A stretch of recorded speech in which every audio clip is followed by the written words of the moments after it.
இன்றைக்கி கோயம்புத்தூர்லேருந்து திருப்பதி வெறும் 7 மணி நேரம் 10 நிமிஷத்தில் நீங்கள் ரீச் ஆகலாம். Train number 22616 Coimbatore Tirupati intercity super fast எக்ஸ்பிரஸை நீங்கள் யூஸ் பண்ணால் வெறும் 7 மணி நேரம் 10 நிமிஷத்தில் கோயம்புத்தூர்லேருந்து திருப்பதி போகலாம். இந்த ட்ரெயின் வாரத்தில் 4 நாள் கோயம்புத்தூர்லேருந்து கிளம்புது, மீதி 3 நாள் திருப்பதியிலேருந்து கிளம்புது. கோயம்புத்தூரில் காலையில் 6:10 மணிக்கு கிளம்புற இந்த ட்ரெயின் மதியானம் 1:20க்கு திருப்பதி ரீச் ஆகுது.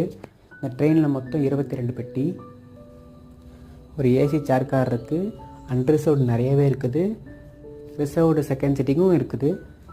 ரிசர்வ்டு செகண்ட் சீட்டிங்கை காட்டிலும் அன்ரிசர்வ்டுக்கு ஒரு பெட்டி 2 பெட்டி அதிகமாகவே இருக்குது.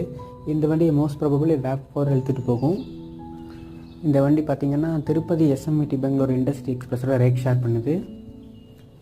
கோயம்புத்தூர்லேருந்து திருப்பூர், ஈரோடு, சேலம், ஜோலார்பேட்டை, காட்பாடி, சித்தூர், பஹாலா ஜங்ஷன், அடுத்து திருப்பதி தான். திருப்பதி போகணும்னு நினச்சிங்கன்னா இந்த ட்ரெயினை கண்டிப்பாக யூஸ் பண்ணுங்கள். இந்த வீடியோ பிடிச்சிருந்தால் லைக் பண்ணுங்கள், ஷேர் பண்ணுங்கள், சப்ஸ்கிரைப் பண்ணுங்கள். தேங்க்யூ.